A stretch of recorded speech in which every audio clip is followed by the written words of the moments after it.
Saya Ahmad Retno dari Pekalongan. Pertanyaan Ustaz, semoga Habib selalu dalam lindungan Allah Subhanahu wa taala.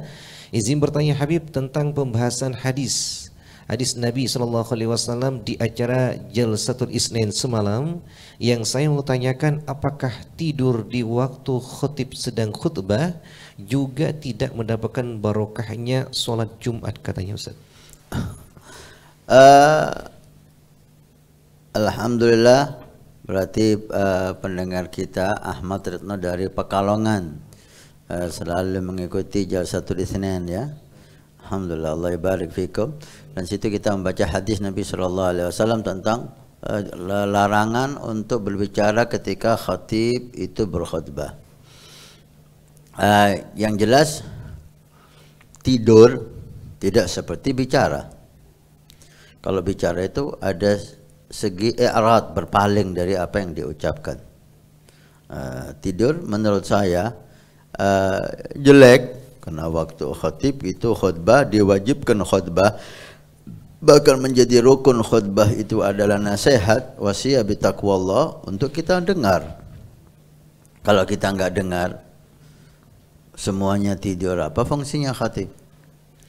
Walaupun kalau kita lihat tidak separah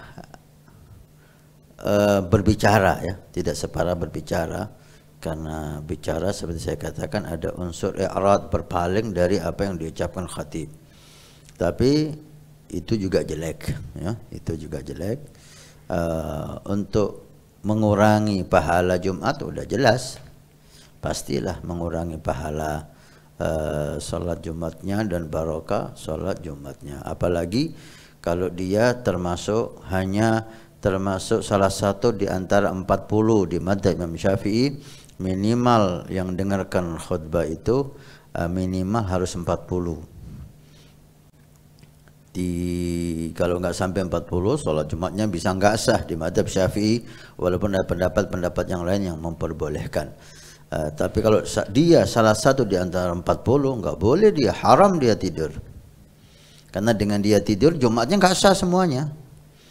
Nah, kalau yang sholat Jumat banyak, 100, dia tidur, maka tidak sampai haram seperti hanya 40 dengan dia.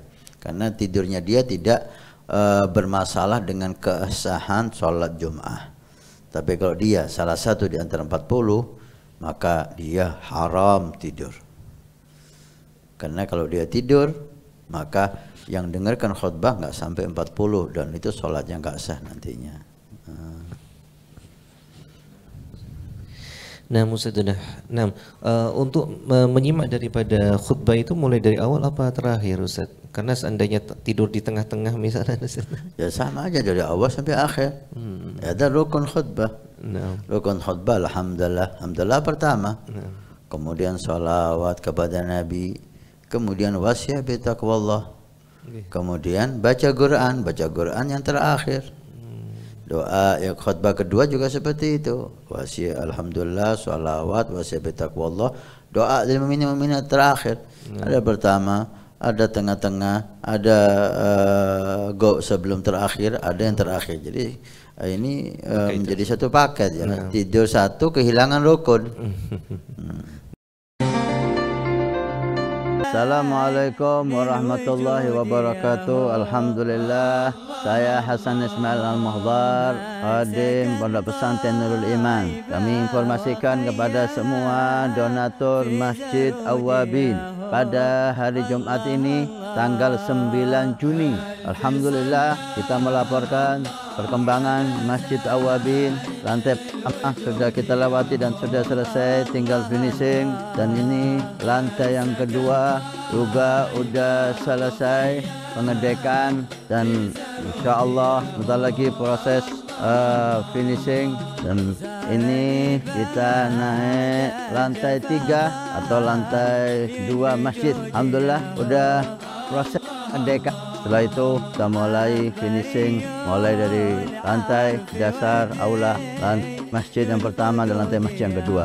Terima kasih banyak semua donatur, semua simpatisan, baik yang mengikuti bulanan setiap bulan 100.000 ataupun yang memberikan hartanya, mudah-mudahan Allah Subhanahu wa taala menjadikan sebagai sedekah jariah. Kalau kemarin Anda yang ikut, ini waktunya Anda menjadikan sedekah jariah ini untuk orang tua Anda, untuk anak Anda, untuk orang-orang yang Anda cintai, untuk istri Anda, sehingga semuanya kaya dengan pahala dan taat di hari kiamat. Karena masjid ini akan ditempati semua kegiatan ibadah, belajar mengajar di masjid, dakwah ilallah di masjid, salat jamaah di masjid, aurat di masjid, pengajian di masjid. Masya Allah, begitu besar fungsi masjid dan aula Al-Awabin yang diberi nama oleh guru mulia kita dengan Awabin. Mudah-mudahan dapat selesai dan bermanfaat sampai hari kiamat. Terima kasih. Barakah. Wassalamualaikum warahmatullahi wabarakatuh.